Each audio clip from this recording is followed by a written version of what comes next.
The village of St. Edmund's Cross had always prided itself on its Christmas traditions. For 63 consecutive years, a point of considerable local pride, the St. Edmund's Choir had processed through the winding lanes on Christmas Eve, their voices lifting carols into the frost-laden air, while villagers emerged from their cottages with mulled wine and mince pies. It was the sort of thing that gave the place character, the sort of tradition that made newcomers feel they had stumbled upon authentic England, untouched by time or cynicism. Miss Jane Marple, now in her 84th year, had lived in St. Edmund's Cross for nearly 30 years. She sat in the front room of her cottage, Dahlias, working a particularly stubborn section of Fair Isle knitting, a Christmas gift intended for her great-nephew Raymond, while observing the December afternoon with the patient attention she brought to all things. The weak winter sun cast long shadows across her garden, and she could hear the distant sound of children playing in the village green despite the cold. The choir was due to begin their rounds at 6 o'clock precisely. This year, for the first time, the choir was being led by Sebastian Whitmore, the new vicar who had arrived at St. Edmund's in September. Sebastian was 38, energetic, and possessed of the sort of modernizing zeal that made several of the older parishioners mutter into their sherry. He had already introduced contemporary hymn arrangements and suggested that the Christmas Eve carols might include something other than the traditional selections that had formed the backbone of the village's Yuletide observance for decades. Miss Marple had heard the controversy discussed at length at the Women's Institute meeting 2 weeks prior. Dorothy Thorne, the organist, a formidable woman of 71 with iron-grey hair and a tendency toward martyrdom, had expressed grave concerns about abandoning our heritage for modern sensibilities. Mrs. Whitmore, the vicar's wife, had appeared uncomfortable at the discussion, though she said little. The Whitmores had taken the vicarage not because they particularly wanted to, but because it had been offered, and Sebastian felt it was his Christian duty to accept. St. Edmund's was not prestigious. It was a small parish in a small village, exactly the sort of place ambitious clergy viewed as a stepping stone rather than a destination. At precisely 5:47 p.m., as Miss Marple was setting aside her knitting and preparing to make a cup of tea before the carols began, she heard a motor car pull up sharply outside the vicarage next door.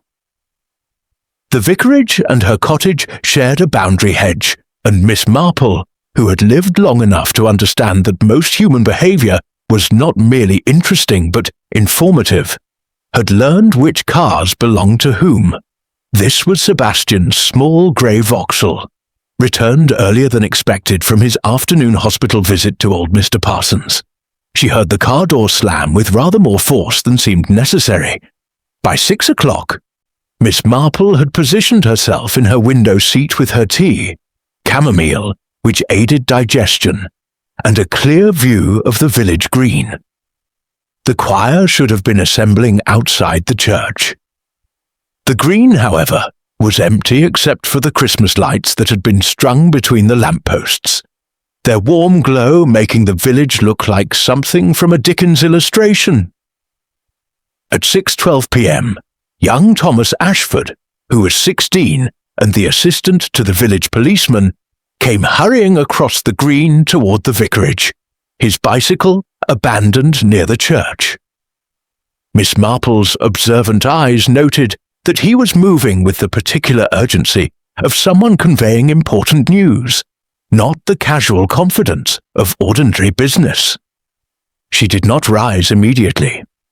Rising took time at her age, and Miss Marple was in no hurry.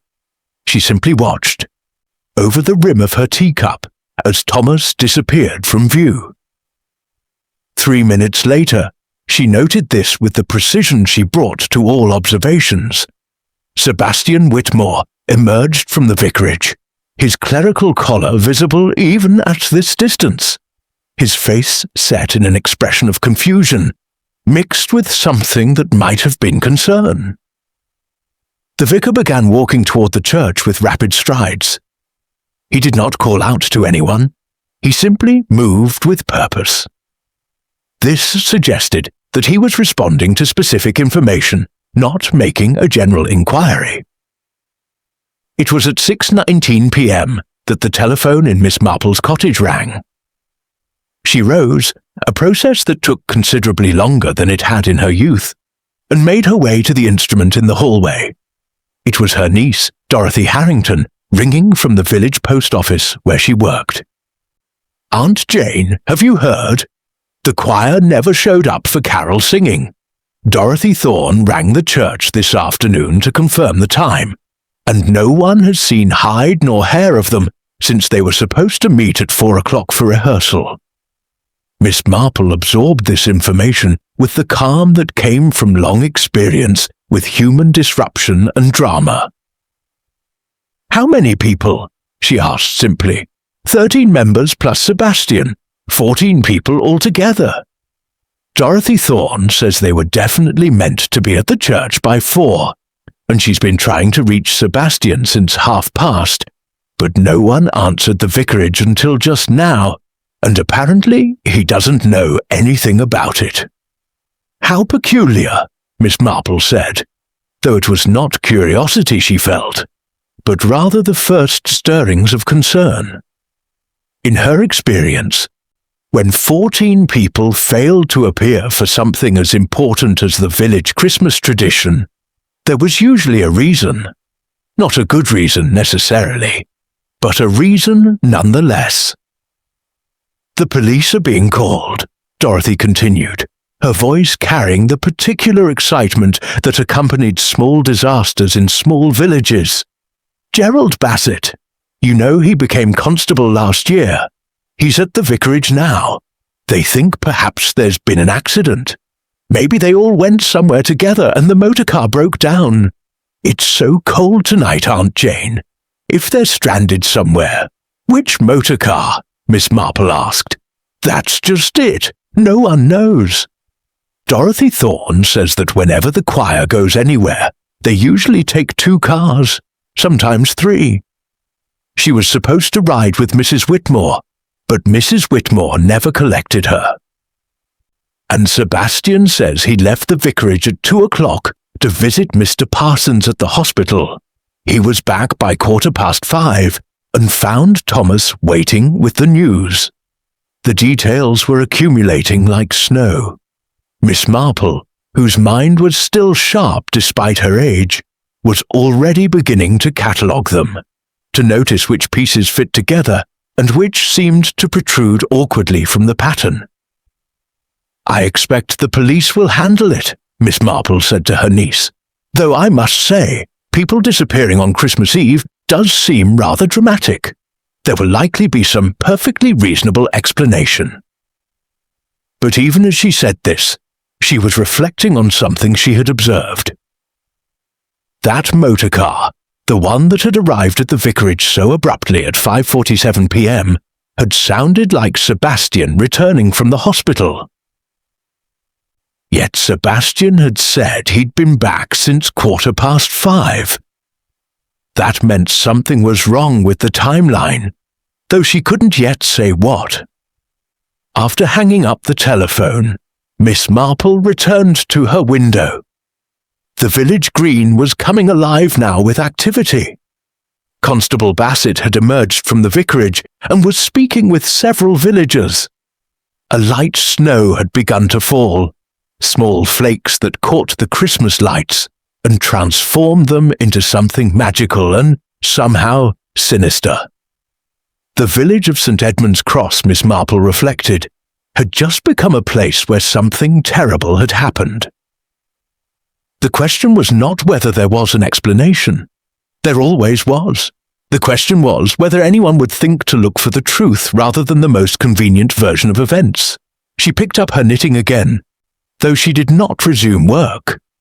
Instead, she simply held it, watching the snow fall on the village green, on the Christmas lights, on the place where 14 people had vanished without explanation, on the most traditional of village evenings. Miss Marple had learned long ago that villages were no different from any other human community.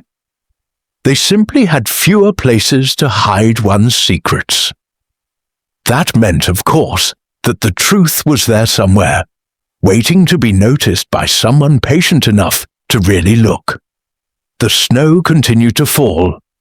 By the following morning, the news had spread throughout St. Edmund's Cross with remarkable velocity. The Christmas Eve choir, 13 singers plus their vicar, had simply vanished. The police, it was said, had found no trace of them at any hospital, on any road within 20 miles, or at any location to which they might reasonably have travelled. There had been no motor car accident reported, no bodies found, no ransom demands. Simply 14 people who had ceased to exist between the hours of approximately 4 o'clock in the afternoon and 6:30 in the evening on Christmas Eve. The village had transformed overnight from a charming period piece into something altogether more sinister. Groups of villagers gathered in the post office, the greengrocer's, and the various cottages, each convinced they possessed insight into what had occurred. The theories, Miss Marple noted when she ventured out for her morning constitutional, were various and creative. The first and most popular theory came from Gerald Bassett's official investigation. Constable Bassett was 32, conscientious, and not particularly imaginative.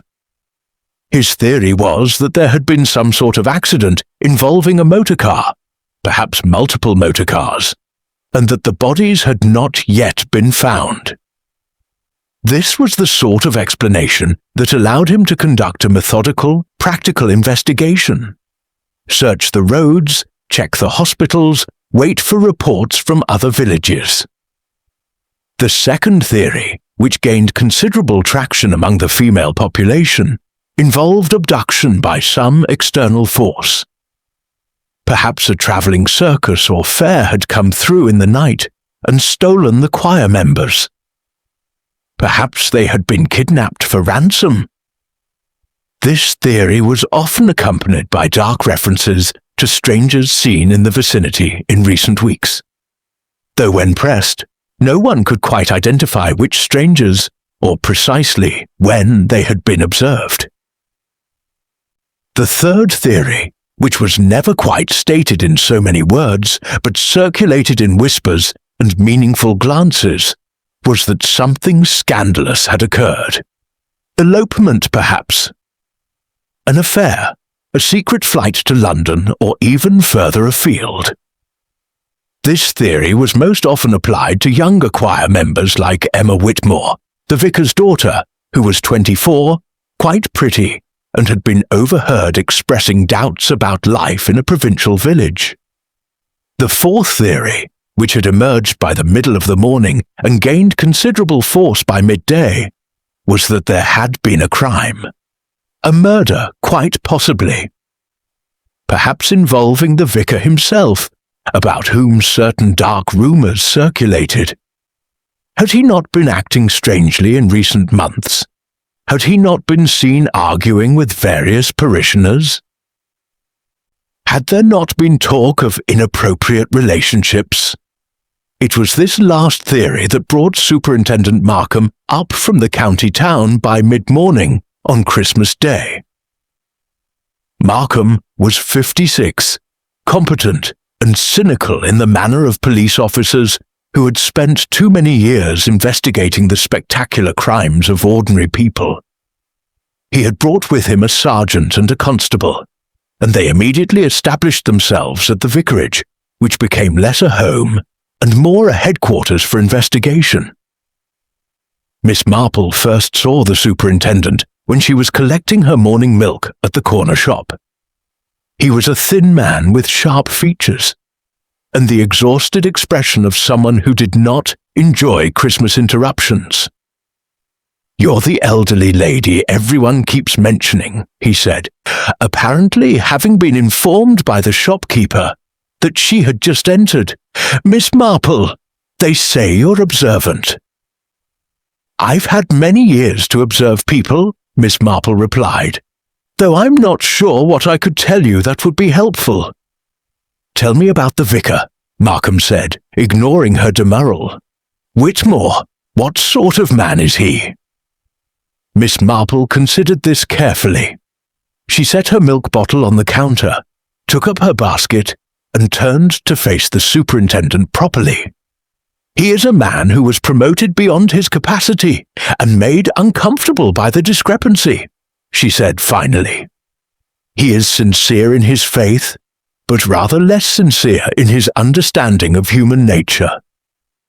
He means well, which makes his mistakes more tragic because he cannot see them as mistakes. He loves his wife, though not perhaps in the way she needs to be loved. He is not, if I may be direct, a murderer." Markham raised an eyebrow. "Confident assessment. I've lived a long time," Miss Marple said. "One learns to recognize the shape of evil. It does not particularly resemble Sebastian Whitmore." "And yet his entire choir has disappeared," Markham said, "along with his daughter. That's rather convenient for him, wouldn't you say? Whatever scandal might have emerged, 14 witnesses are now in no position to testify to anything." Miss Marple selected an apple from the basket near the register, examining it with the concentration one might bring to ancient texts. "The disappearance does not require that he is guilty," she said. "It merely requires that people perceive it might. Tell me, Superintendent, in your experience, do guilty men usually arrange for the maximum possible suspicion to attach to themselves?" "They do if they're clever," Markham said. "Creating a spectacle, making himself a suspect so obvious that we waste time on him while he covers his tracks." It was a fair point, the sort of logical fallacy that Miss Marple recognized from her years of studying people. She did not pursue the argument. Instead, she collected her milk and her apple, paid the shopkeeper, and made her way back toward home. But as she walked, she was thinking about timelines, about the motor car that had arrived at the vicarage at 5:47 p.m., about Sebastian's claim that he had been at the hospital until 5:15, about all the small details that were beginning to accumulate like the frost on the grass. By late afternoon on Christmas Day, the story had developed new dimensions. It was revealed that Dorothy Thorne, the formidable organist, had been having difficulties with the vicar over his innovations to the carol selections. It was revealed that Mrs. Whitmore, the vicar's wife, had been seen looking unhappy in recent weeks. It was revealed that young Emma Whitmore had received a letter from London, a fact discovered by the police when they searched her room, suggesting that she had been in correspondence with someone unknown. Each revelation was handled like evidence of guilt, though guilty of what was never quite specified. The mob mentality that sometimes emerged in small villages when fear took hold was beginning to manifest. The disappearance of 14 people on Christmas Eve was being transformed into a narrative in which Sebastian Whitmore was the villain. On the evening of Boxing Day, Miss Marple received a visitor. It was Mrs. Whitmore, Catherine Whitmore, who was 52, quietly spoken, and possessed of the kind of patient dignity that came from years of being a vicar's wife in parishes that did not particularly want one. "I hope I'm not intruding," Catherine said, having been admitted by Miss Marple's housekeeper Judith. "I've heard that people speak to you, that you understand things. I didn't know where else to turn." Miss Marple gestured toward the comfortable chair near the fire. "Tell me," she said simply. Catherine Whitmore's hands trembled as she settled into the chair. She was a thin woman, fair-haired, with the kind of features that might have been pretty in youth, but were now merely sad.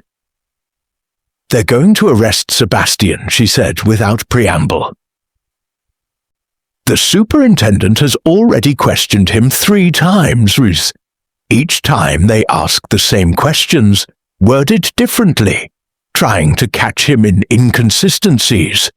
But there are no inconsistencies because he's telling the truth." "The motor car," Miss Marple said, "at 5:47 p.m. on Christmas Eve. He said he returned from the hospital at 5:15, but it sounded like he was returning later." Catherine looked at her sharply. "You noticed that too?" "I noticed most things," Miss Marple said. "The car arrived at 5:47, but Sebastian claims he was already home. That's a discrepancy, Mrs. Whitmore. And discrepancies matter, not because they prove guilt, but because they demand explanation." Catherine took a shaky breath. "He wasn't at the hospital from 2 to 5:15, she said quietly. "He lied about that. But not for the reason the police think. He was meeting with Dorothy Thorne." The revelation hung in the air between them. Miss Marple set down her knitting with deliberate care. "Dorothy Thorne, the organist?" "They were meeting to reconcile," Catherine said. And there was a note in her voice that suggested years of practice in understanding and forgiving. "Dorothy wanted the carols changed. Sebastian wanted to change them. They argued at the Women's Institute meeting. They argued at church services. Dorothy told him she was considering resignation. Sebastian has always been terrible with conflict. He avoids it when he can, and it tears him apart when he cannot. So he arranged to meet her at the church at 4 o'clock. They were supposed to work out a compromise about the carols." "But they found the doors locked," Miss Marple said, understanding immediately where this was leading. "The church was locked," Catherine confirmed. "Dorothy wasn't there at 4. Sebastian waited until 5:45, hoping she would come, and then he drove home distraught. When he walked in and found Thomas Ashford waiting with the news that no one could find the choir, he was so confused and frightened that he simply said he'd been at the hospital, which was where he was supposed to be, the story that made sense to tell. Why didn't he tell the police the truth? "Because Dorothy Thorne is missing," Catherine said. "And because the moment he mentioned meeting her secretly, it would have looked like they had run away together. It would have looked like an affair. And I suspect he was terrified of what that would do to me." Miss Marple considered this. It fit the picture she had formed of Sebastian Whitmore, a man of good intentions but poor judgment, someone who made things worse through his attempts to make them better.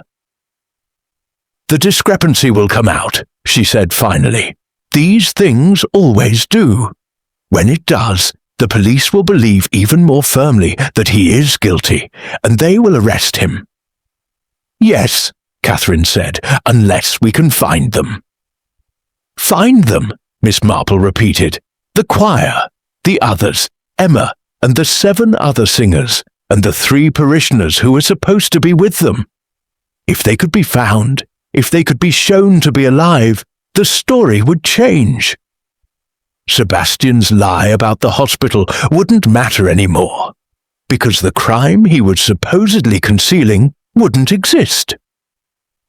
Miss Marple picked up her knitting again, needles clicking in the familiar rhythm that helped her think. "But finding 14 people is rather a large task, Mrs. Whitmore. The police, with all their resources, have found no sign of them." "The police are looking for a crime," Catherine said. "Bodies, accidents, ransom demands. But what if there is no crime? What if they simply left?" 14 people do not simply leave without explanation, Miss Marple said, don't they? Catherine looked directly at her. Doesn't it happen more often than you'd think? People running away from difficult lives, from expectations they can't meet, from places they don't belong. Miss Marple set down her knitting. There was something in Catherine Whitmore's eyes that suggested she knew more than she was saying. Not exactly knowledge of where the choir had gone, but perhaps an understanding of how they had gone. A possibility that had occurred to her in the dark watches of the night. You think they left deliberately, Miss Marple said, but not Sebastian? I think, Catherine said carefully, that if my husband is arrested and convicted for a crime that did not occur, it will destroy him. And I think that sometimes the only way to prevent a tragedy is to uncover the truth, even if the truth is complicated and not what anyone wants to hear. And if the truth reveals something you'd prefer to remain hidden? Miss Marple asked gently. Catherine's expression hardened slightly. Then so be it. My husband is worth the truth. When Catherine Whitmore left that evening, Miss Marple stood at her window, watching the snow fall once more. The village of St. Edmund's Cross was caught between two stories, the narrative of crime that the police were constructing, and some other truth that existed underneath like a current beneath ice. Catherine Whitmore had asked her to find that truth. But Miss Marple had learned in her long life that truth was rarely a gift. More often, it was a burden, and sometimes it was a weapon. She returned to her knitting, her needles moving in the same rhythmic pattern they had followed for decades. But her mind was working on a different problem now. Not what had happened to the choir, but why. The investigation entered its most active phase on the morning of December 27th. Superintendent Markham, having questioned Sebastian Whitmore 4 times without obtaining a satisfactory explanation for the discrepancy in his alibi, had decided to search the vicarage thoroughly. It was a search that revealed, among other things, the love letters between Sebastian and Dorothy Thorne. Letters that had nothing to do with carols or church politics, and everything to do with a relationship that had apparently persisted for the better part of 3 months. The letters were not explicit by modern standards, but they were intimate enough. They suggested that Sebastian and Dorothy had found solace and connection in each other, despite their public conflicts over church music. They suggested, furthermore, that Dorothy's resignation had never been seriously contemplated. Instead, she had used it as a mechanism to gain Sebastian's attention, which she had certainly succeeded in doing. By midday, Superintendent Markham had concocted a narrative that he was quite pleased with. Sebastian Whitmore had been engaged in a clandestine affair with Dorothy Thorne. The other choir members, being upstanding citizens of St. Edmund's Cross, had discovered this relationship and threatened to report it to the bishop. Rather than face scandal, ruin, and disgrace, Sebastian had arranged for something to happen to them. The specifics were unclear. Perhaps they had been transported away. Perhaps they had been murdered. Perhaps they had been induced to disappear for some reason. But the essential crime was clear. Sebastian Whitmore had eliminated the witnesses to his infidelity. That this narrative did not quite fit the facts seemed not to bother Markham particularly. The facts could be made to fit the narrative given sufficient time and pressure. It was at this juncture that Miss Marple decided to take a more active hand in the investigation. She began, as she always did, with the most overlooked source of information: the servants, the workers, the people who were present in houses and businesses and had no reason to hide what they saw or heard. She had Judith, her housekeeper, make inquiries among the other household help in the village. She asked pertinent questions at the post office, the greengrocer's, the butcher's shop. She called on elderly friends and made apparently casual conversation about village doings. What emerged piece by piece was a picture rather different from Superintendent Markham's narrative. First, there was the matter of Emma Whitmore's correspondence.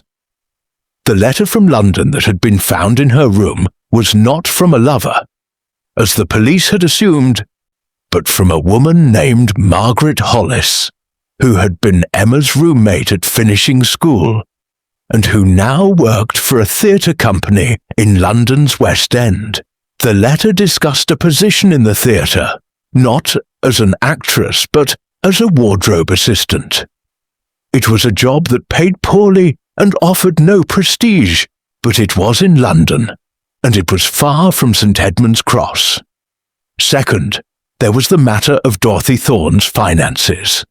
Miss Marple, through careful questioning of the bank manager's wife at a church social function, learned that Dorothy had withdrawn a considerable sum of money, more than £300, from her savings account on the morning of December 24th.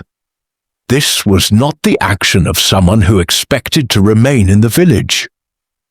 Third, there was the matter of young Robert Pemberton, who was 22 and had been singing in the choir for 2 years. Robert had recently lost his position as a junior clerk at the solicitor's office when his father's business had failed, and he could no longer afford to live at home. He had been staying with his aunt in the village, but his aunt, who was not particularly sympathetic to his situation, had made it clear that his welcome was limited.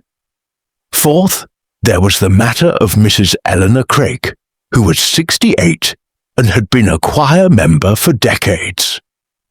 Mrs. Craik's husband had been dead for 3 years, and she had been growing increasingly frail. Her daughter lived in Bristol and had been trying to convince her mother to come and live with her, rather than remain in the village. Mrs. Craik had resisted this for some time, claiming she could not possibly abandon her duties at St. Edmunds.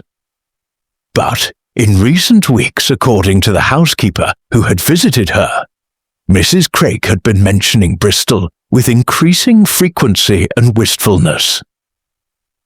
As Miss Marple accumulated these details, she began to perceive a different narrative than either Superintendent Markham's or Catherine Whitmore's. The choir had not been together on Christmas Eve, at least not for the purposes of carol singing. Instead, they had disappeared deliberately with forethought and planning. But how had 14 people simply departed? The answer lay in the one detail that everyone had overlooked: the 2 motor cars. Dorothy Thorne had a vehicle, a small Austin, 5 years old but in good repair. Emma Whitmore had access to her father's Vauxhall when he did not need it. That made 2 vehicles. And then there were the other possibilities, the vehicles of people who had since left the village or who had been involved in the planning. The more Miss Marple thought about it, the more she became convinced that this had been a coordinated departure. Not a flight precisely, not an elopement or an abduction. Rather, it was the sort of thing that happened when a group of people who felt trapped by circumstance discovered that they could simply leave. The vicar's Christmas Eve carol singing had provided the perfect opportunity. A time when the disappearance would be noted, certainly, but when explanations would be sought externally rather than internally. On the morning of December 28th, Miss Marple paid a call on Superintendent Markham at the makeshift office he had established at the vicarage. He was not pleased to see her. "I'm afraid I can't discuss the investigation with you, Miss Marple," he said, barely looking up from his papers. "You're a civilian, and this is an active case." "I'm not here to discuss your investigation," Miss Marple said, settling herself in the chair uninvited. "I'm here to suggest that your investigation is proceeding in the wrong direction." Markham did look up then, his expression one of polite disdain. "Is that so?" "Sebastian Whitmore did not have his choir disappear," Miss Marple said. "His choir chose to disappear. They left deliberately, with planning and coordination, on Christmas Eve, knowing that the carol singing would provide sufficient disruption and confusion to mask their departure for several crucial hours." "That's quite a theory," Markham said. "It's not theory, it's observation," Miss Marple replied. Dorothy Thorne withdrew £300 from her savings. Emma Whitmore has corresponded with someone in London about employment. Robert Pemberton had no employment and no immediate prospects. Eleanor Craik had been expressing an increasing desire to live with her daughter in Bristol. "These are facts, Superintendent, not theories. People withdraw money for various reasons," Markham said. "People have correspondence. These things don't constitute evidence of a crime." "No," Miss Marple agreed. "They constitute evidence of the absence of a crime. They suggest that 14 people who were unhappy or trapped or feeling hopeless in their current circumstances simply chose to leave.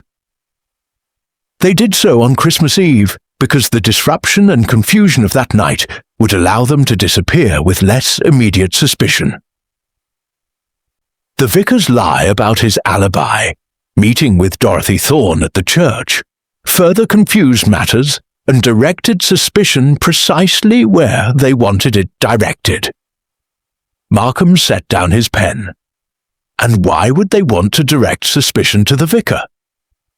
Because it ensured that their departure would be investigated thoroughly, yes, but that the investigation would be focused externally rather than on finding them.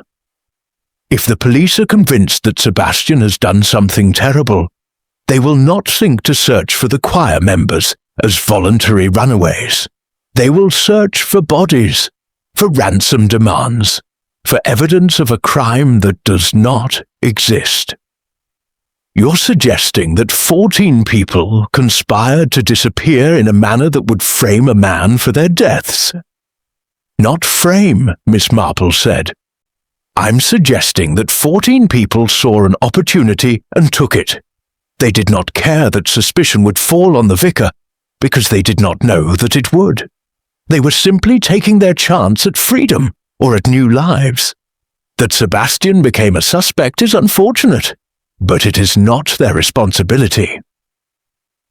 Markham leaned back in his chair, studying her with new interest. You've thought about this rather extensively, haven't you? I've lived in villages all my life, Miss Marple said. I've observed people for many decades. I've learned that human beings are far more complex than we generally assume, and that the narratives we construct about them are usually quite wrong. The question is not what happened to the choir superintendent. The question is whether you'll waste time pursuing a crime that does not exist, or whether you'll look for your witnesses in hotels and boarding houses and employment agencies across the southern portion of England. Markham did not respond immediately. Instead, he rose and walked to the window, looking out at the snowy village.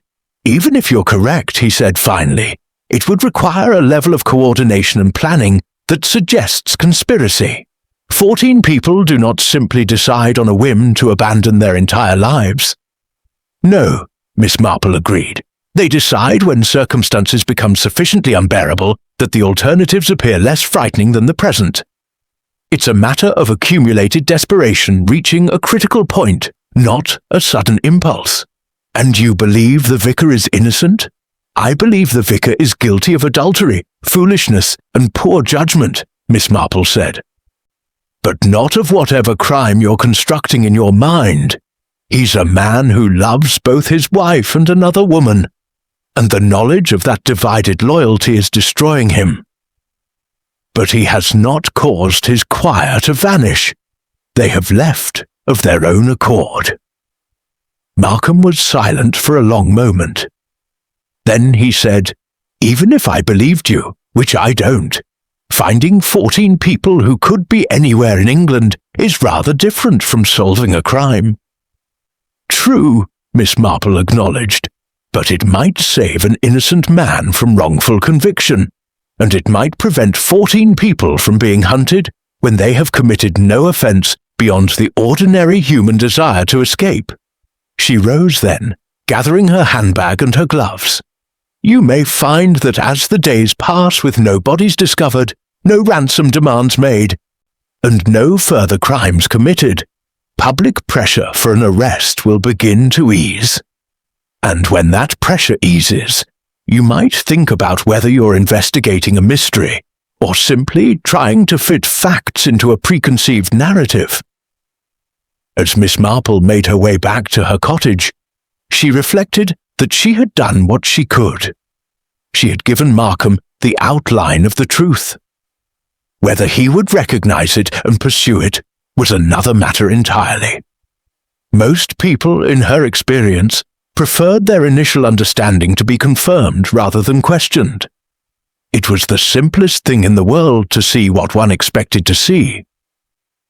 But the question remained, if the choir had indeed left deliberately, how had they managed it? And where had they gone? On the afternoon of December 28th, Miss Marple received a visitor whom she had not expected. It was Thomas Ashford, the 16-year-old assistant to the village policeman. Thomas was a clever boy, perhaps too clever for the limited village of St. Edmunds, which might have been why he'd ended up in police work rather than pursuing more ambitious paths. "Miss Marple," he said, shifting his weight nervously, "I came to tell you something. I'm not supposed to know about it, and I'm certainly not supposed to be telling anyone else, but I think you ought to know." "Then sit down," Miss Marple said, gesturing to the chair, "and tell me." Thomas glanced toward the door, then back at Miss Marple. "The police found something at the church. On the altar, in the vestry. It was a note." Miss Marple's needles paused. "What sort of note?" "It was addressed to the vicar," Thomas said. It said they were sorry, but they couldn't stay. It said they meant him no harm, and they hoped he'd understand that sometimes people had to do things that seemed wrong because they'd run out of choices for things that seemed right. "What happened to this note?" Miss Marple asked. "Superintendent Markham is keeping it. He says it's evidence. He says it proves that they planned something and left deliberately. He thinks it proves they conspired to disappear to frame the vicar." "But it doesn't prove that at all," Miss Marple said softly. "It proves exactly what I suggested, that they left of their own accord. Did the note mention where they were going?" "No," Thomas said, "just that they were leaving, and that they asked the vicar to understand." There was something about the way Thomas said this that alerted Miss Marple to the fact that there was more to the story. "You've read the note yourself," she said. It was not a question. Thomas flushed. "Mr. Markham left the vestry while one of the constables was questioning someone, and I was helping to search the church. I saw it on the altar.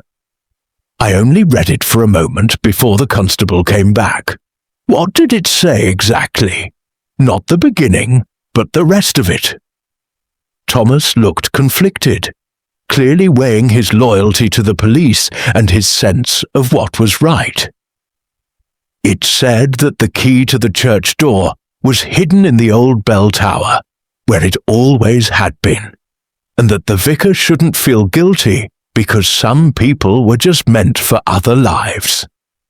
And then it was signed by them all 14 of their names." Miss Marple set down her knitting. "The key to the church door," she repeated. "That part was odd," Thomas said, "because the church door is always locked, and the vicar has the key on his keyring. He uses it every day. So why would they leave instructions about where to find another key?" "Unless," Miss Marple said slowly, "the key was not for the front door. Unless it was a key to something else entirely." "Thomas, did the police investigate the bell tower?" "Not yet," Thomas said. "Superintendent Markham said it was odd, but he thinks the note is just a distraction. He's too focused on finding evidence against the vicar to worry about keys." After Thomas left, Miss Marple sat for a long time without moving, her knitting forgotten in her lap. The note suggested something that none of the existing theories had contemplated. If there was a key hidden in the bell tower, and if that key was important enough to mention, then there was something in that tower, something that the choir had deemed significant enough to ask the vicar not to feel guilty about. What could that be? The bell tower of St. Edmund's Church was old, medieval in parts, with additions from the 18th century. The bells themselves had been cast in 1742 and 1843 respectively.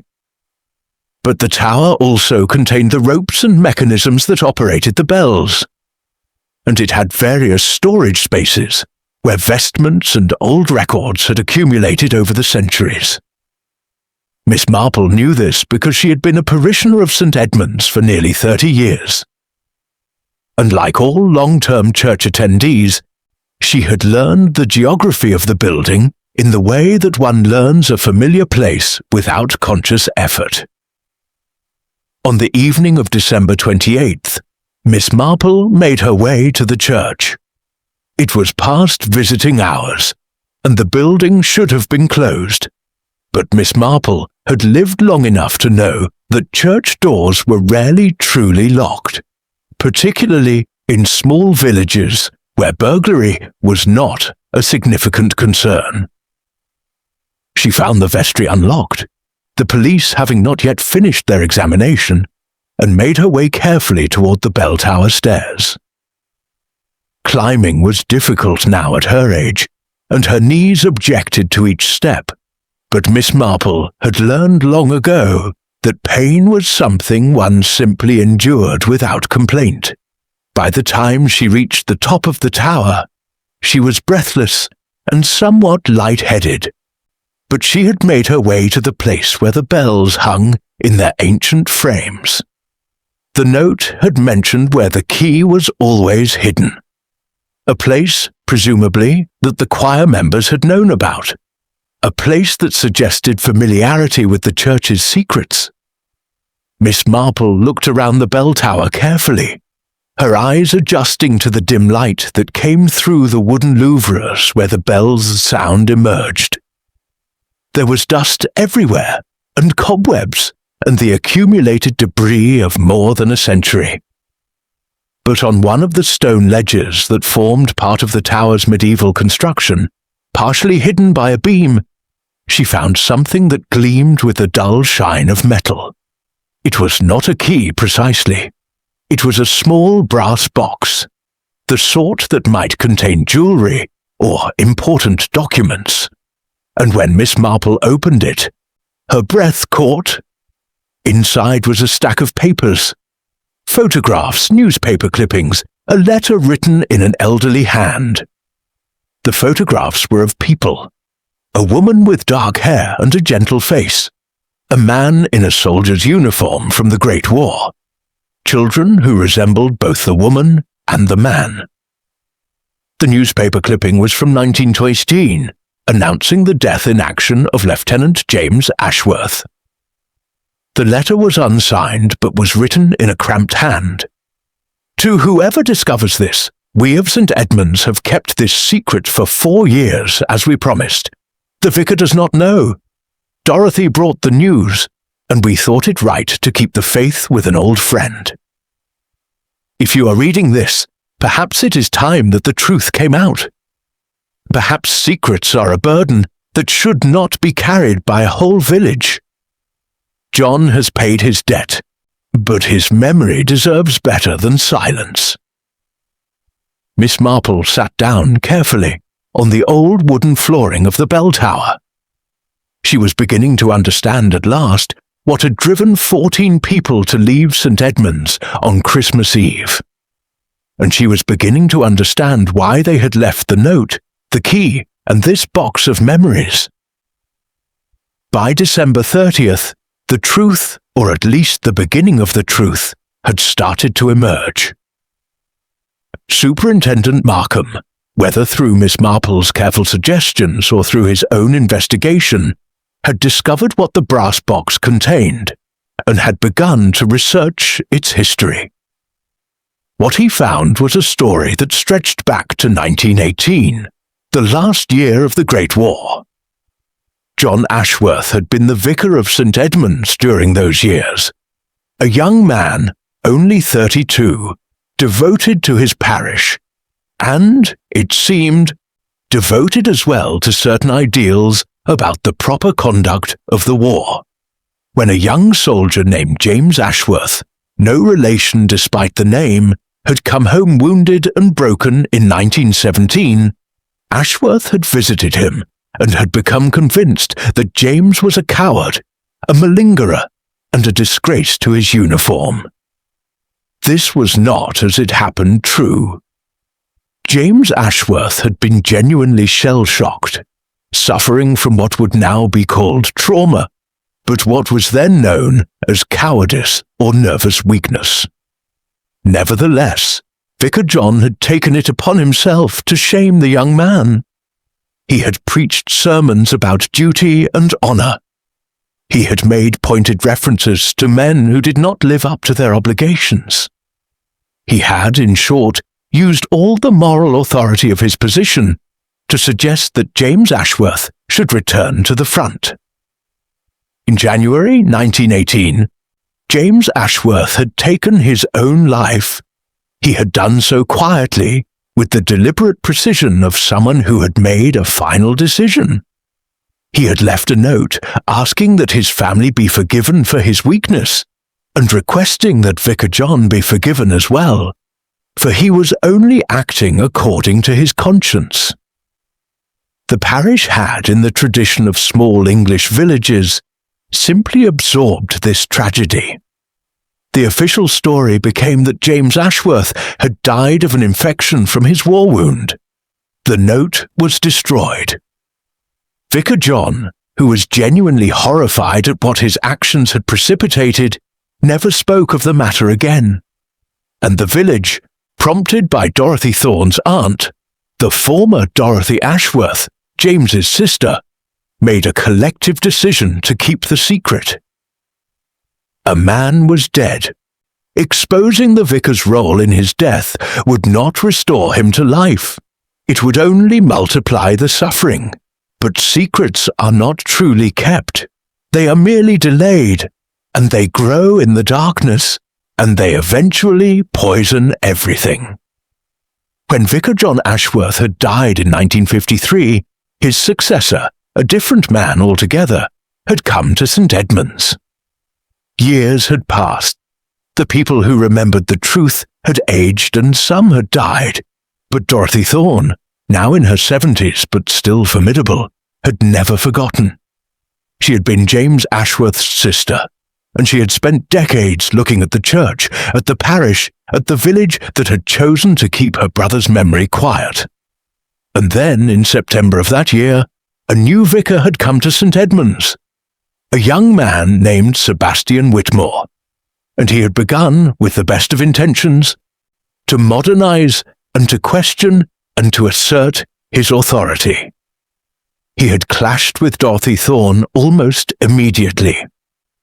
And in their clashes, Dorothy had found herself beginning to tell him things about the church's history, about what had happened, about the weight of secrets kept. Sebastian, being idealistic and passionate about truth, had wanted to expose what had happened. He had wanted to make a formal statement, to bring the truth to light, to offer the parish a chance to confront its own complicity in a young man's death. But Dorothy had realized something in those conversations with the young vicar. She was tired. She was tired of carrying the secret. She was tired of living in the village where she had grown up, where her brother had died, where everyone she had known for 70 years was complicit in an untruth, aye. And she realized that there were others in the village, young people without ties to the old story, people with nowhere else to go, people who felt trapped as she felt trapped, who might also be ready to leave. The disappearance of the choir was not an elopement, and it was not a kidnapping. It was a flight.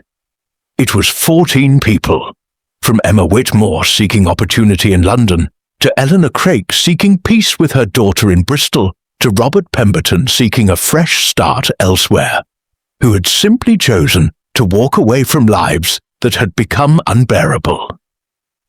And they had coordinated their departure for Christmas Eve, hidden behind Dorothy Thorne's carefully orchestrated conflict with the vicar, because Dorothy Thorne wanted everyone to know that they had left deliberately. She wanted Sebastian to find the note. She wanted the village to know that the choir had made a choice. What she did not want, what she could not have anticipated, was that the note would be misinterpreted, that a simple statement of departure would be twisted into evidence of a crime, that a young vicar would be suspected of murdering the people he served. When Superintendent Markham finally released Sebastian Whitmore, it was on January the 2nd, late in the afternoon. The charges were dismissed without explanation. The superintendent was not in the habit of admitting that he had been wrong. But everyone in the village understood. The vicar had been investigating a crime that did not exist, and the real story had been something far more complicated.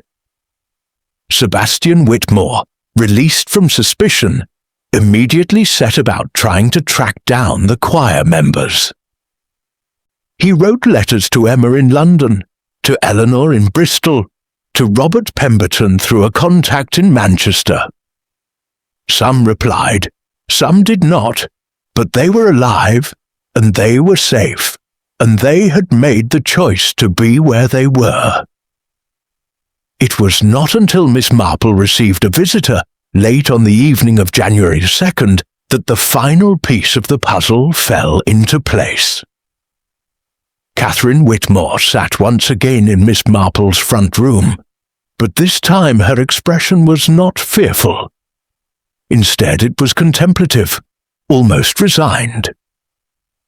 She had brought with her a cup of tea that Miss Marple had pressed upon her, and she held it without drinking, letting the steam rise around her face as though it were a veil. He knew, Catherine said without preamble. Sebastian knew about Dorothy and the others. He knew that they were planning to leave. Miss Marple continued her knitting without pause. Yes, she said simply. I suspect he did. He lied to protect them, Catherine continued. When he was questioned, he lied about being at the hospital because he knew that if he told the truth about meeting with Dorothy, the police would question her. And if they questioned her, they would find out that she had withdrawn money, that she had been in contact with the others, that she had been planning their departure. So he constructed a false alibi, not to hide a crime of his own, but to protect them.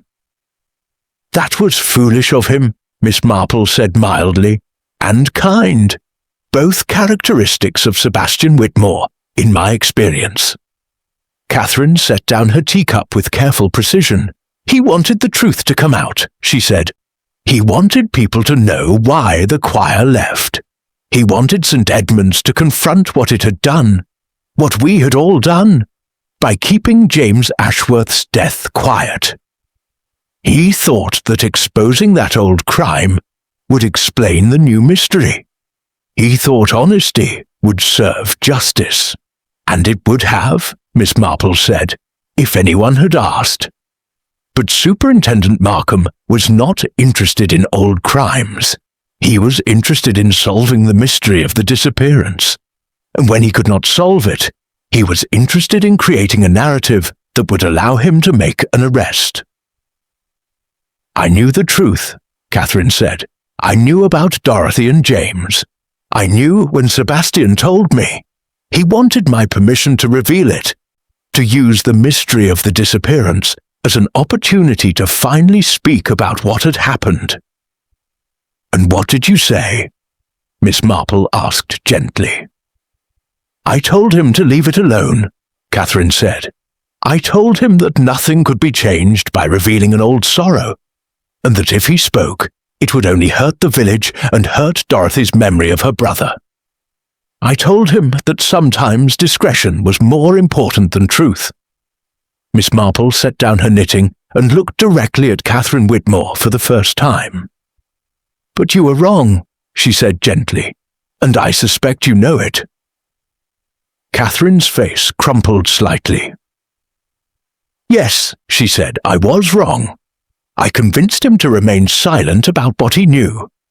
And in doing so, I nearly caused an innocent man to be convicted for a crime that didn't exist.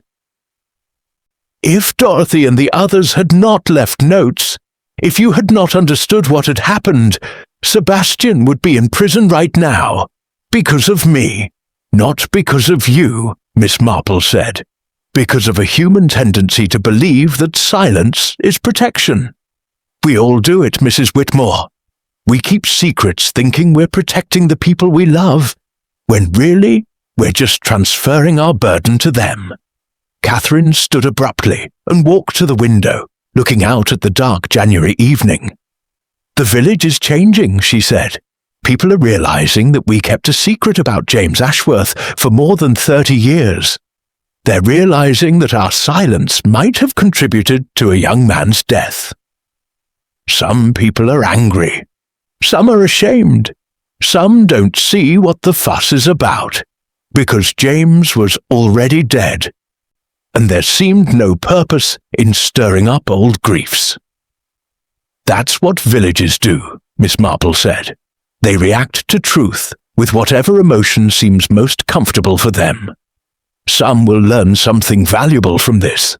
Some will simply retreat into defensiveness." "And what have you learned?" Catherine asked, turning back to face her. "You, who have lived so long and observed so much?" Miss Marple considered this question carefully. She had lived for 84 years. And in that time she had seen human nature display itself in infinite variety. She had seen people do terrible things and wonderful things, often from the same motivations. She had learned that evil was usually banal, and that kindness was often disguised as indifference. "I have learned," she said finally, "that the stories we tell ourselves about the people in our lives are almost always incomplete.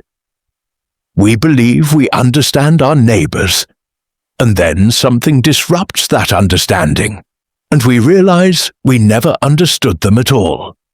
Sebastian is not the man you married, or rather he is, but he's also someone willing to face consequences for the truth. Dorothy Thorne is not simply the formidable organist. She's also a woman who spent 70 years grieving. And you, Mrs. Whitmore, are not simply a loyal wife. You're also a woman who tried to protect her husband by advising him to remain silent." "I should have encouraged him to speak," Catherine said. "Perhaps," Miss Marple agreed, "or perhaps speaking would have had its own consequences. We can never know what we've prevented by remaining silent, only what we've created by speaking. What matters is that you understand now why he felt compelled to tell you what he knew. He was asking for your help in carrying the truth." Catherine returned to her chair, and the two women sat in silence for a while. Outside, the January night deepened, and the snow that had so dramatically marked Christmas Eve had begun to melt, leaving the village landscape bare and cold. "Ah, will they be all right?" Catherine asked eventually. "The ones who left?" "Some will," Miss Marple said. "Some will discover that what they were running from follows them wherever they go. But they will have had the chance to try, and that's something they didn't have before. That's worth a great deal, Mrs. Whitmore. Worth perhaps the cost of a village being forced to confront uncomfortable truths about itself." On January 6th, Superintendent Markham departed from St. Edmund's Cross, his investigation officially concluded, his questions unanswered, his record intact if not his reputation particularly enhanced. He had found no bodies, no crime scene, no evidence of foul play. The 14 members of the St. Edmund's Choir had simply vanished, and the mystery remained officially unsolved in the records of the county constabulary. But in the village itself, a different understanding had begun to develop. Eleanor Craik sent a letter to her daughter in Bristol, thanking the village for the years they had given her, but explaining that she was ready to spend her remaining time with family. Emma Whitmore wrote to her father describing London, the theatre company, and a new life that terrified and exhilarated her in equal measure. Robert Pemberton found employment in Manchester and sent his thanks to those who had been kind to him. Dorothy Thorne did not write. The village understood eventually that Dorothy had not survived the journey. She had been 71, and Old Heart had given way somewhere between St. Edmunds and Bristol, where she had been attempting to reach her brother's grave, and finally speak to him the words she had been unable to speak for so long. The loss of Dorothy was genuinely mourned. Superintendent Markham, when he heard of her death, wondered briefly whether he had been investigating the wrong crime altogether. But he did not return to St. Edmunds. Closed cases were closed, in his experience, and reopening them only created more paperwork. Sebastian Whitmore slowly regained his footing in the parish. There were those who believed he had been guilty, and had simply been clever enough to evade justice. But these were a minority, and they grew smaller as time passed.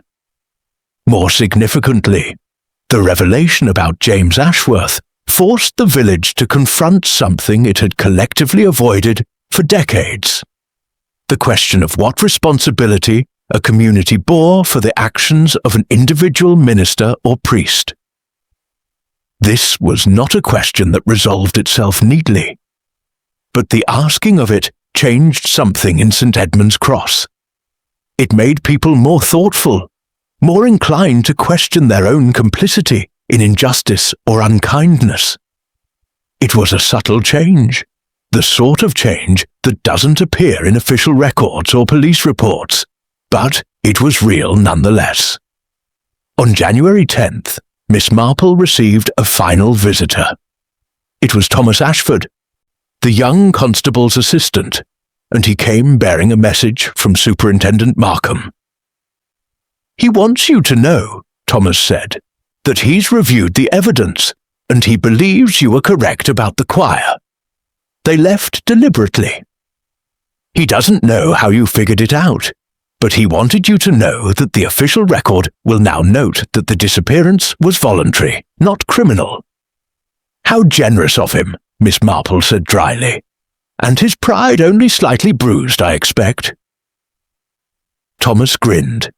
He was a clever boy, and he would probably do well in whatever life he chose.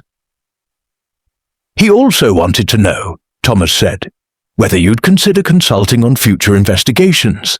He says he's investigated crime for 30 years and has never been so completely wrong about something."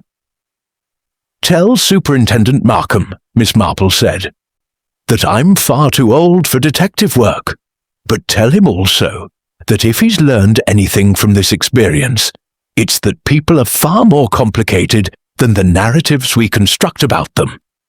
If he remembers that, he'll investigate much more successfully in the future. After Thomas left, Miss Marple returned to her knitting.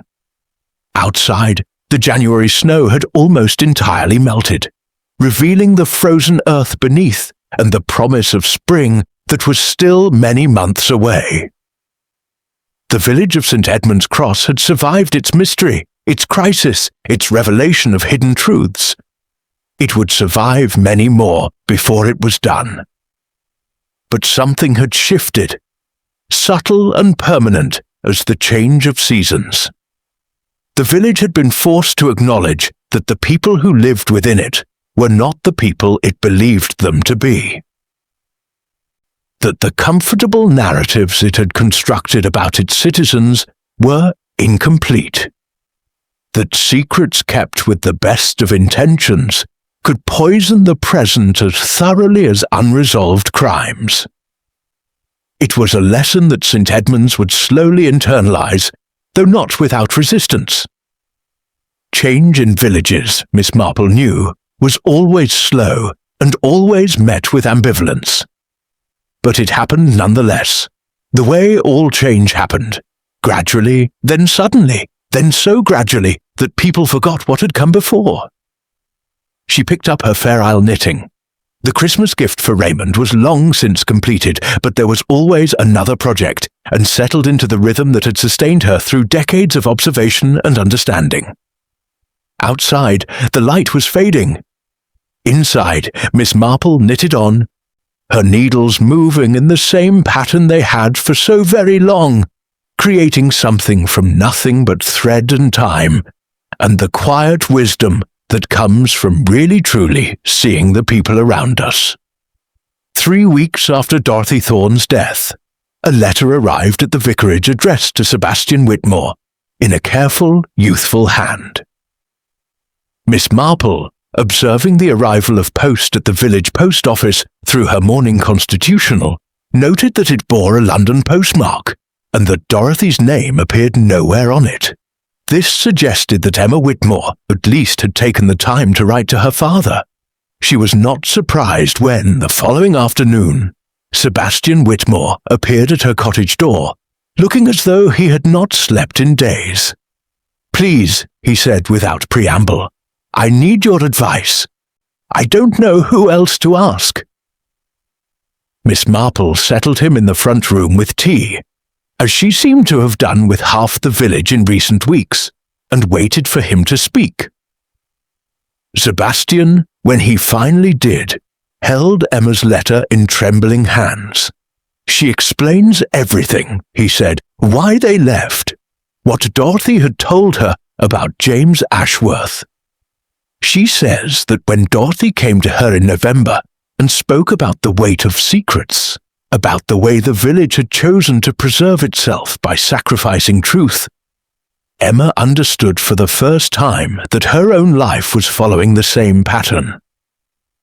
She was living a life that wasn't hers, in a place that had never truly wanted her to be anything but what was convenient for others." Sebastian paused, and Miss Marple could see the conflict in his face. The love he felt for his daughter warring with the understanding that she had left, and that her leaving was right. "She says," Sebastian continued, his voice thick with emotion, "that she's sorry for the pain her departure caused me, but that she needed me to know that she never would have been able to leave if it hadn't been for Dorothy's courage in breaking the silence. She says that secrets don't protect people. They destroy them slowly, over years, in ways that are so subtle you don't even notice you're dying." "Your daughter is wise," Miss Marple said gently. "My daughter is 24 years old and working for subsistence wages in a London theatre company," Sebastian said, but there was a note of something like pride beneath the worry. "She's living in a boarding house with 3 other girls. She's surrounded by people I don't know, and circumstances I can't control. By every practical measure, I should be devastated." But you're not, Miss Marple said. It was not a question. No, Sebastian agreed, I'm not. And that terrifies me more than anything else, Miss Marple, because it means I must confront the fact that I've been wrong about everything. I've been wrong about what my daughter needed. I've been wrong about the power of silence. I've been wrong about my obligation to protect people from difficult truths. He set the letter down carefully on the small table beside his chair. Catherine advised me to remain silent, he said. She thought it was for the best. She thought that revealing the truth about James Ashworth would serve no purpose except to create pain. And I listened to her because she's my wife, and I love her, and I wanted to believe that she was right, but she wasn't. And in staying silent, I nearly allowed an innocent man to be convicted for a crime that didn't exist. You wanted the truth to come out, Miss Marple said, understanding finally what Sebastian had been struggling with since his release from suspicion. You wanted Dorothy to have that final recognition of what James had suffered. You wanted the village to confront what it had done. Yes, Sebastian said, and I was going to do it, you know. I was going to stand up in the church and tell everyone about James Ashworth. I was going to force the village to acknowledge its own complicity in a young man's death. Dorothy had given me permission to speak. She'd asked me to be the instrument of that truth. But Catherine asked you not to, Miss Marple said. She did, Sebastian confirmed. And I agreed.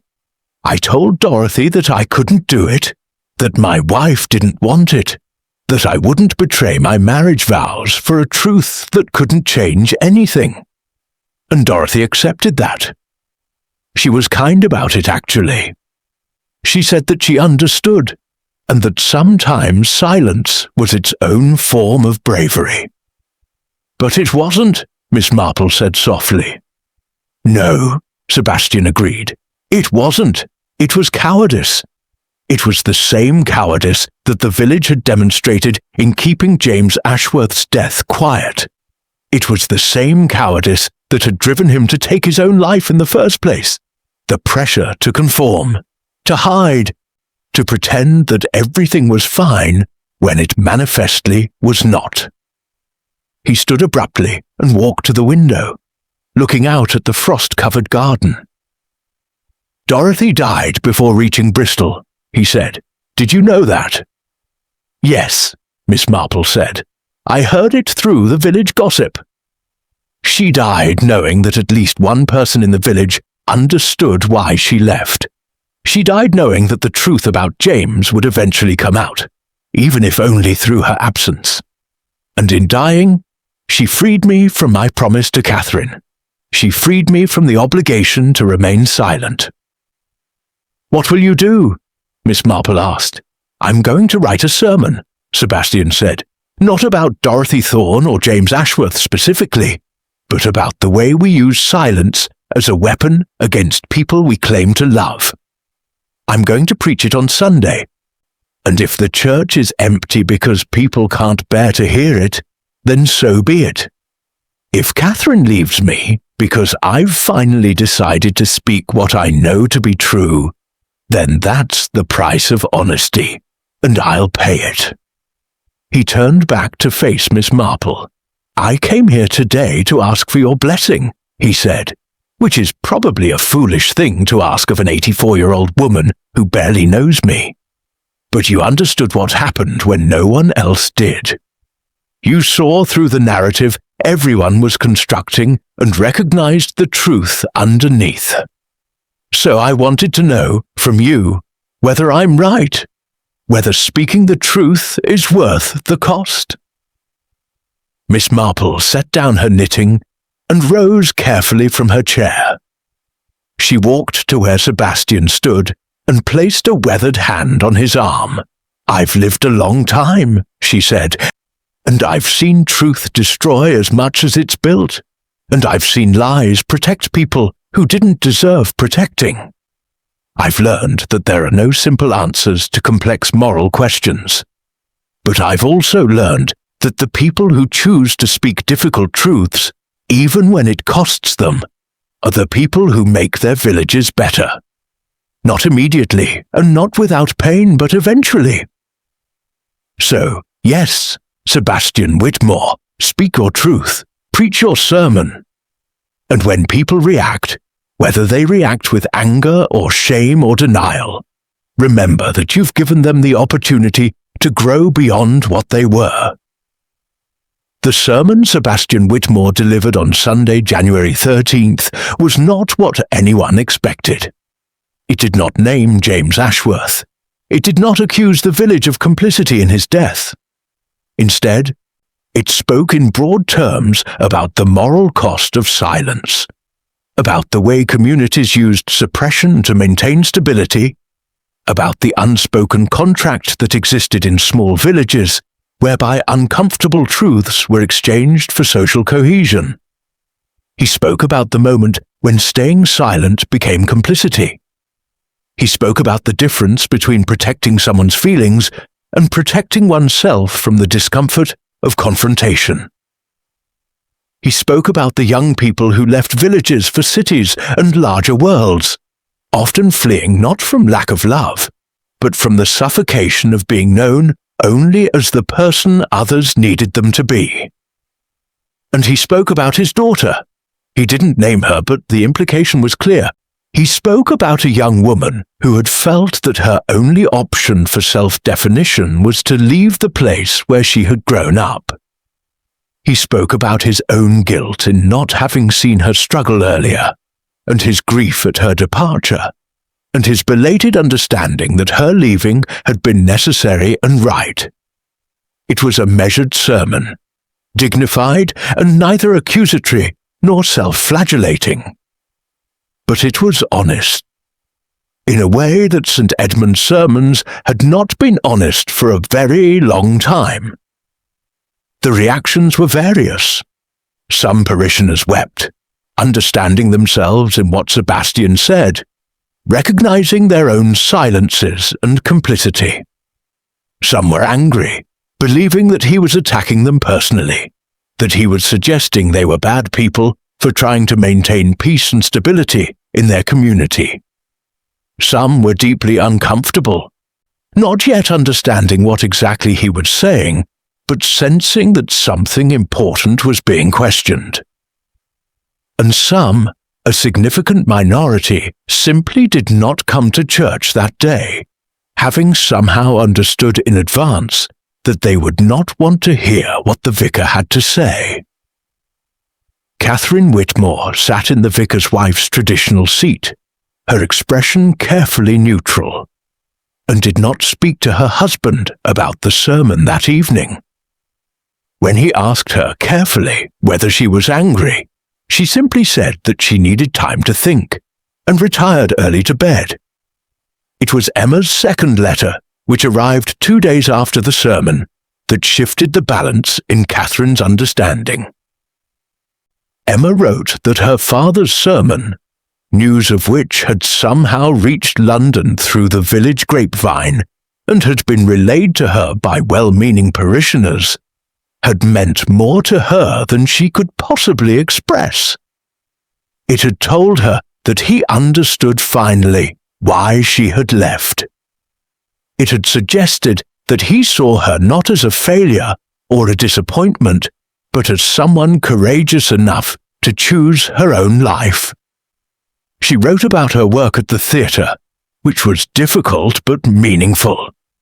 She wrote about the girls she lived with, who were from places as small as St. Edmunds and as large as Manchester, all of them running towards something or running away from something or both simultaneously.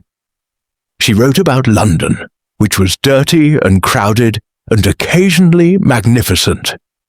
And she wrote about her father, telling him that she loved him, and that his sermon had given her permission to love him more fully by loving herself more fully. That letter changed something for Catherine Whitmore. She read it several times, and by the third reading, she was crying in a way she hadn't allowed herself to cry since Emma's departure. She came to Miss Marple on the following afternoon, and Miss Marple, though she had anticipated this visit, listened with the quiet attention she brought to all confessions. "I was wrong," Catherine said without preamble. "I know that now. I thought I was protecting my marriage by asking Sebastian to remain silent. I thought I was protecting the village from painful revelations. But what I was really doing was asking him to betray his conscience. And I was teaching Emma, through example, that women suppressed themselves for the sake of maintaining peace." "You were doing what you thought was best," Miss Marple said gently. "I was doing what was easiest," Catherine corrected herself. "I was doing what required the least disruption, the least change, the least confrontation. And I nearly cost my husband his integrity, and I definitely contributed to my daughter feeling that she had no choice but to leave." She paused, then said, "I've written to Emma. I told her that her father was right and I was wrong, and that she was right to leave. I told her that I'm sorry for every time I suggested that she should want less, expect less, be less than what she was capable of being. I don't know if she'll forgive me, but at least I've been honest." "And Sebastian?" Miss Marple asked. "I've apologized to him as well," Catherine said. "And I've asked him to continue preaching what he believes to be true, regardless of my comfort or discomfort. It's not an easy thing to do, Miss Marple. It's not easy to step aside and let the people you love become fully themselves, even when that means they become people you don't fully understand. But I'm learning." After Catherine left, Miss Marple sat for a long time by her window, watching the frost patterns form on the glass. The village of St. Edmunds was changing slowly and painfully in the wake of the choir's departure. Not all of the change was for the good. There was still anger in the village, still resentment from those who felt that Sebastian Whitmore had betrayed them by suggesting they were complicit in suppression. But there was also something new. A questioning, a willingness to examine oneself and one's assumptions. It was the beginning of growth, which was always uncomfortable and always necessary. In mid-February, a parcel arrived at Miss Marple's cottage. It bore no return address, and it had been posted from Bristol. Inside, wrapped in brown paper, was a leather-bound journal, and a letter in a shaking hand that Miss Marple recognized as having been written by an elderly person. Though whether from age or from emotion, she could not tell. The letter was from Eleanor Craik, written the day before her death. "My dear Miss Marple, I do not know you, but I know of you, and I know that you are the person who understood what happened when everyone else was constructing false narratives about crime and punishment. For that reason, I'm entrusting you with this journal, which belonged to James Ashworth's mother. It is the only record of what truly transpired in our village all those years ago, and it deserves to be known by someone who will understand its significance. I am dying. The journey from St. Edmunds has exhausted what little reserves I had left, and I can feel my heart making its final objections to the demands I'm placing upon it. But I am at peace because I am finally, after 53 years, far enough away from the place where that death occurred that I can imagine forgiving the people who contributed to it. The journal will explain everything. Please read it. Please understand what James suffered and why his mother kept this record, and why it matters that someone finally knows the complete truth. Thank you for being the kind of person who sees what others miss. Eleanor Craik. Miss Marple opened the journal carefully. It was old, the pages yellowed and fragile, the handwriting precise and educated. It began in 1917, 4 months before James Ashworth's death. The first entry read, "My son came home today. His left arm no longer works properly. The doctors say the nerves may recover, but they do not sound as though they believe this themselves. His face is marked by blast scarring, and he flinches at loud noises. But he is alive, and I am grateful. However, he is not the son who left. Something has been broken in him that I do not fully understand. He does not speak about the war, and when I ask him how he's feeling, he simply says he's tired. A bone-deep, soul-deep tired that I cannot remedy with comfort or food or a mother's love." The entries continued, documenting James's deterioration. There were days when he seemed almost himself, and days when he could not find a reason to rise from bed. There were passages about his shame at being unable to return to the front, passages about his fear that he was a coward, passages about his growing sense that his life had become a burden rather than a gift. And then, beginning in November 1917, the entries mentioned Vicar John Ashworth. "John visited today. I had hoped for comfort and pastoral care. Instead, he spent an hour suggesting that James's reluctance to return to duty was a failure of faith. He suggested that James could overcome his weakness through prayer and greater devotion to his country's cause. He suggested that James was letting down his comrades and his king and his God by remaining behind the lines. I told him to leave. I told him that his presence was making things worse, not better. He left, but with a wounded expression, as though I had been unkind to him. I wanted to strike him. I still do. The final entries were dated January 1918, and they documented James's final decline. His mother had noticed the change in him, a kind of terrible peace settling over him, a clarity that she later understood was the clarity of having made a final decision. The last entry was dated January 14th, 1918. My son is gone. He left this morning while I was gathering firewood. He left a note asking for forgiveness, saying that he could not bear the weight of failure anymore. I have read the note 17 times, and I still do not understand how I failed to see this coming. Or perhaps I did see it, and was simply powerless to prevent it. Vicar John came to the house this afternoon. He knows somehow what has occurred. He told me that he was sorry, that he had been trying to help James find his strength. I did not tell him what I wanted to tell him. I simply showed him the door and asked him never to return.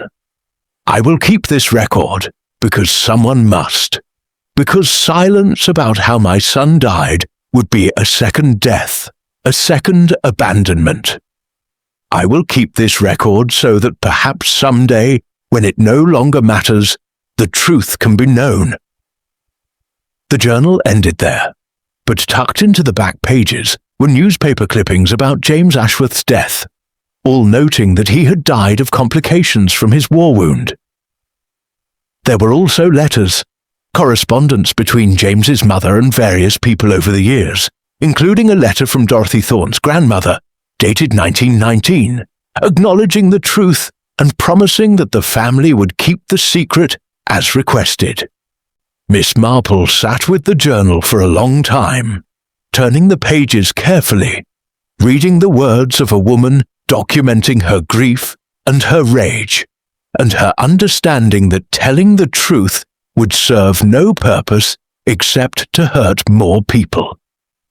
She understood in that moment the moral complexity that had bound St. Edmunds in silence for so many years. They had not been trying to protect themselves. They had been trying to protect James's mother from further pain. They had thought that their silence was a kindness. But it had become, over the decades, a prison. That evening, Miss Marple made a decision. She placed the journal carefully in a padded envelope and addressed it to the village church, with a note asking that it be read by the vicar during a special service. She included a letter of her own. To the parishioners of St.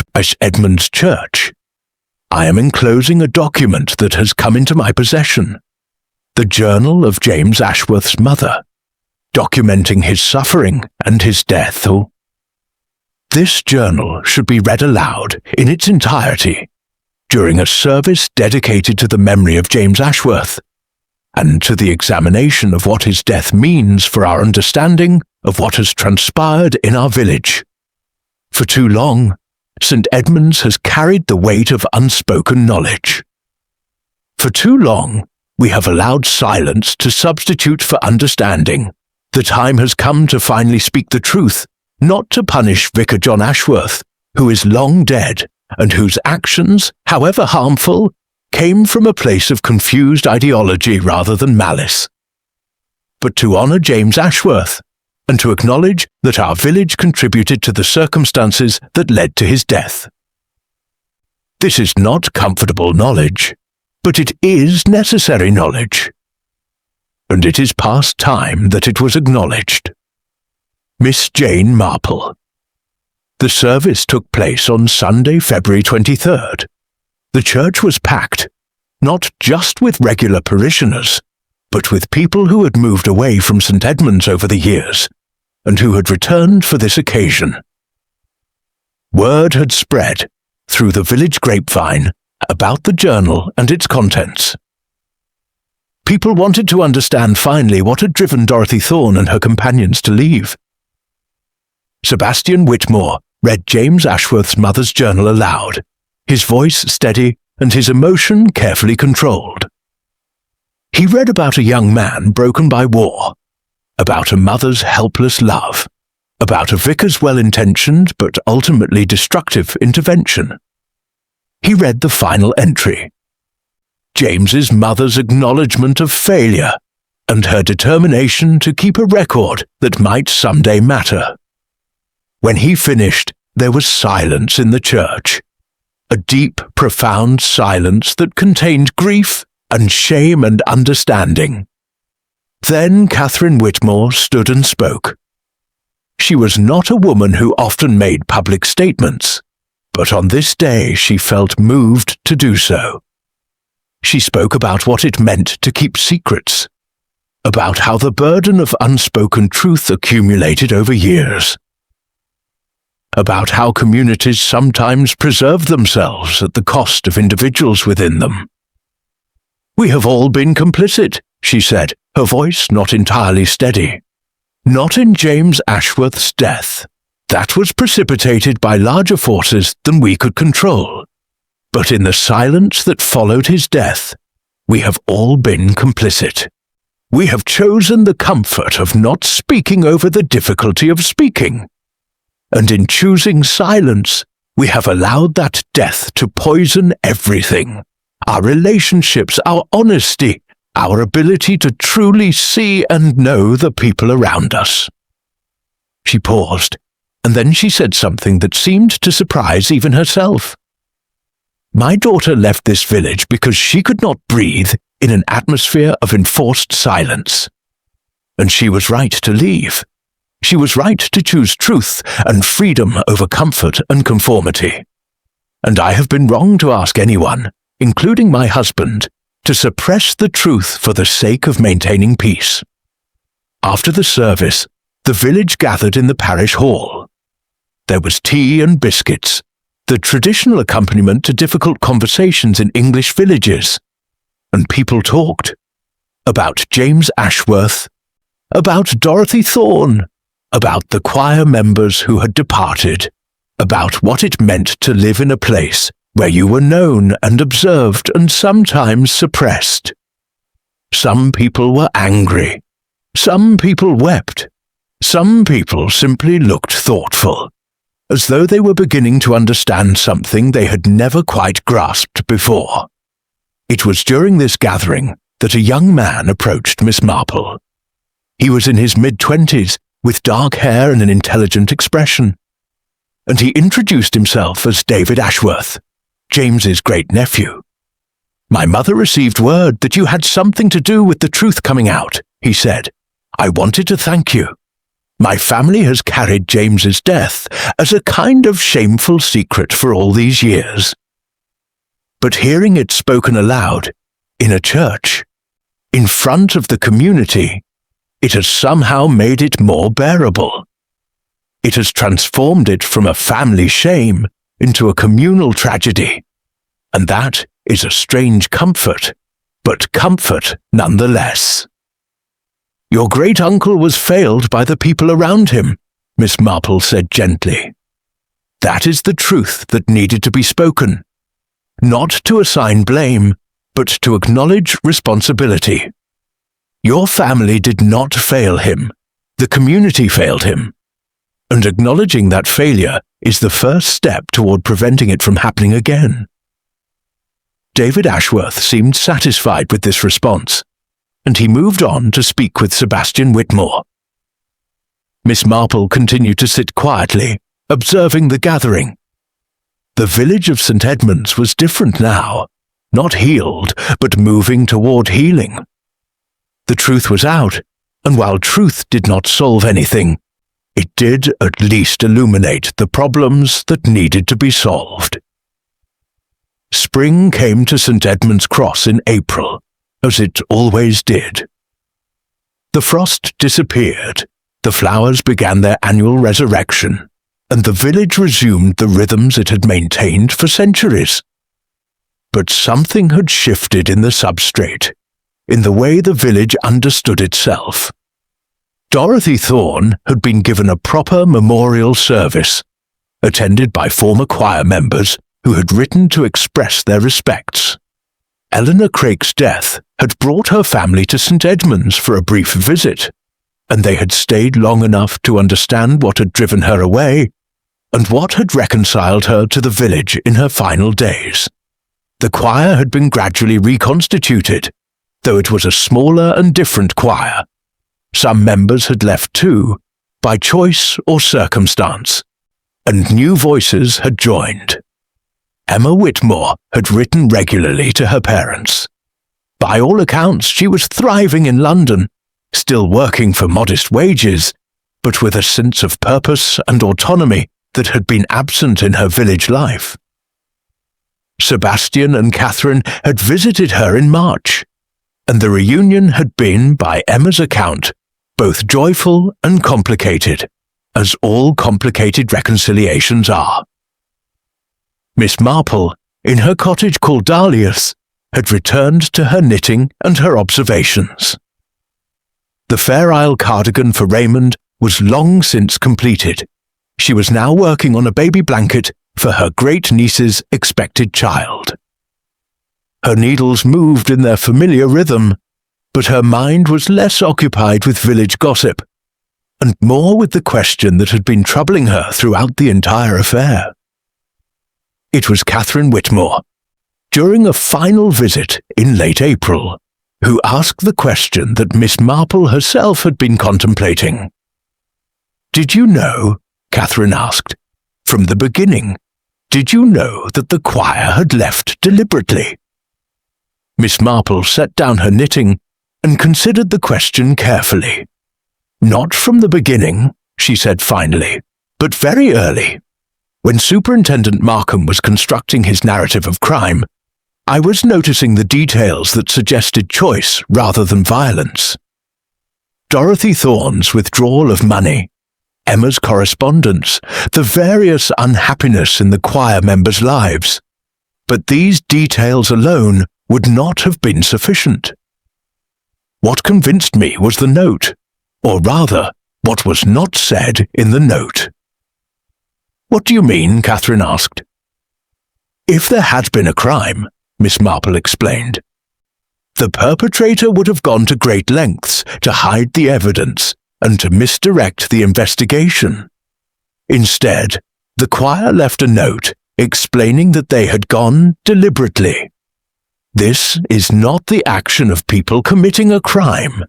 It is the action of people who wanted to be clear that they had made a choice. They wanted the village to understand that their departure was not mysterious. It was deliberate, it was planned, and it was necessary. And yet the note was misinterpreted, Catherine said. Notes often are, Miss Marple replied. We read into them what we expect to read. Superintendent Markham expected to find evidence of crime, so he read the note as evidence of conspiracy. The village expected to find tragedy, so it read the note as evidence of disaster. But people who have lived long enough to see through the surface of things might have read it differently from the beginning. Catherine was quiet for a moment.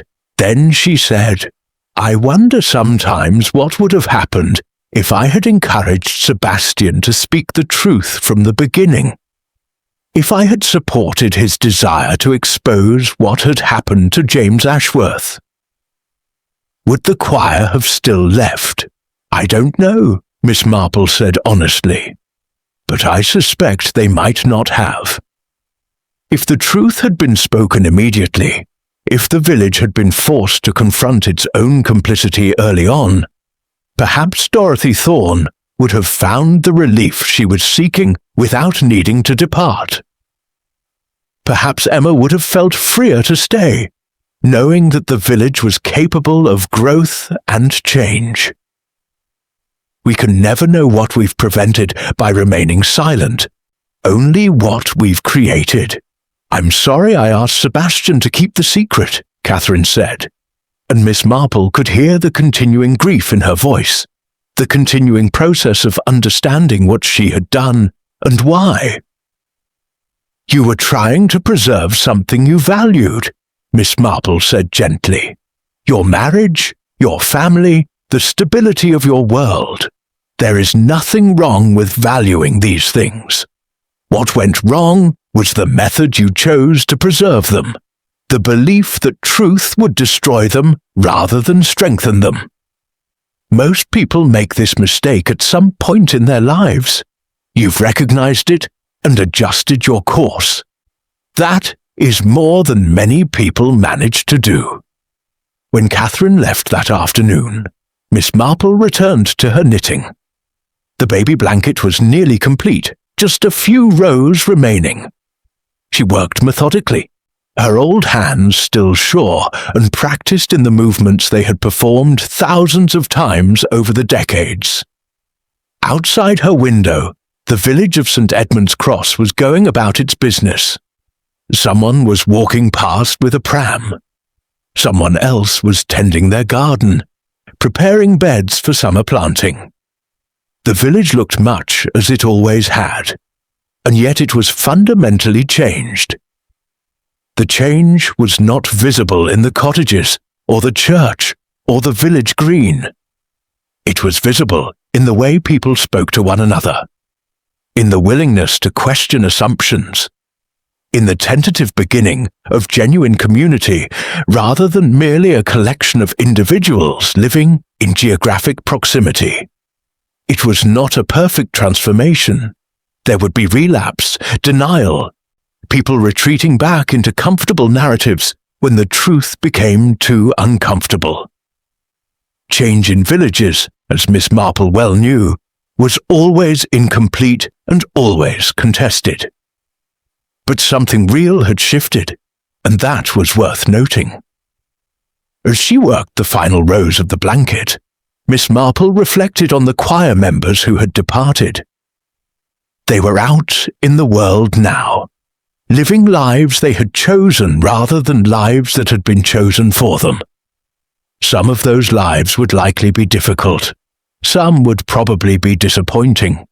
Some might drive them to wish they had stayed in the comfortable knowns of St. Edmund's Cross. But they had been given a choice. That was what mattered. And they had been brave enough to take it. The blanket was complete. Miss Marple fastened off the final thread and held the blanket up to examine it. It was a good piece of work.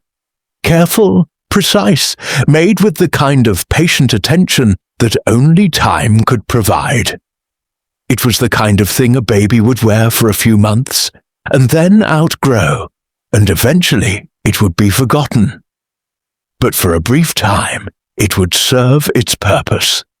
It would provide warmth and comfort. That was enough. It had always been enough. The Christmas Eve carol singing had been reinstated, though it was a smaller affair than it had been in previous years.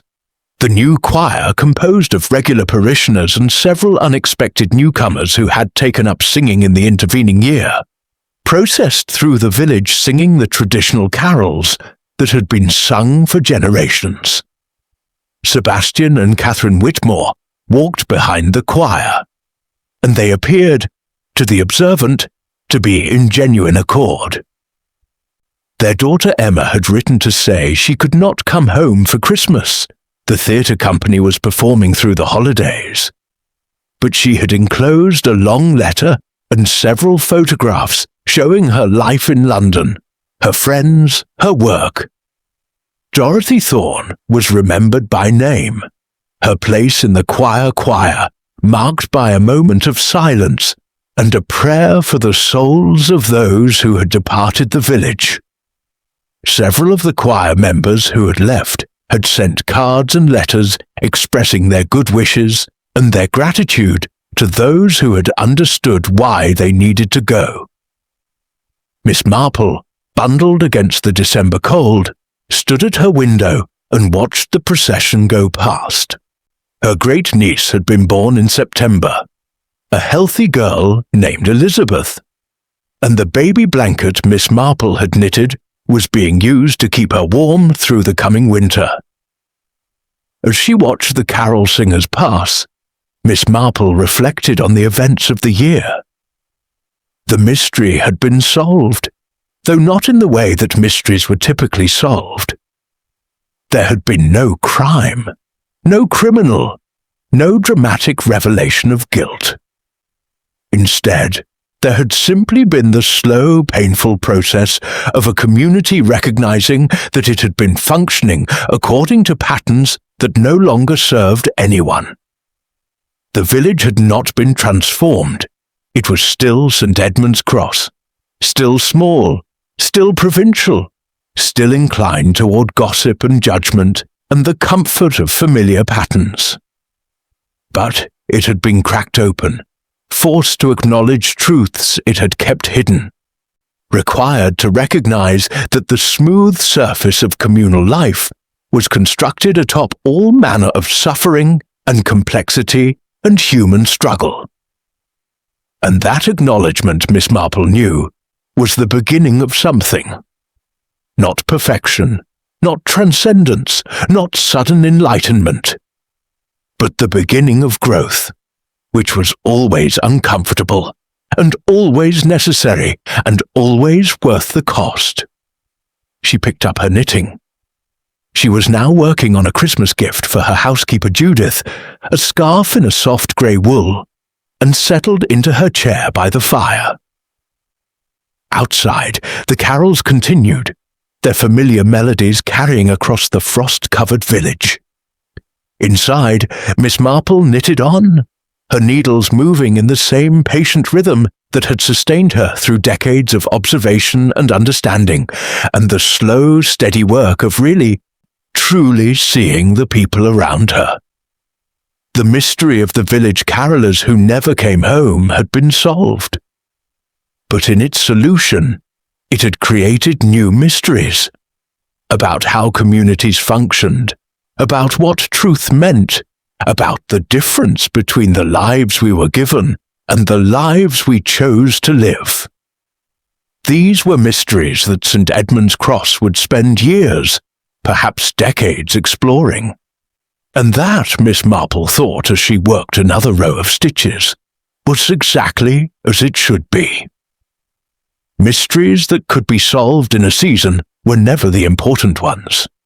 The important mysteries were those that required a lifetime of careful observation and patient attention and genuine love for the flawed, beautiful, complicated people who inhabited them. Outside, the carols continued into the December night,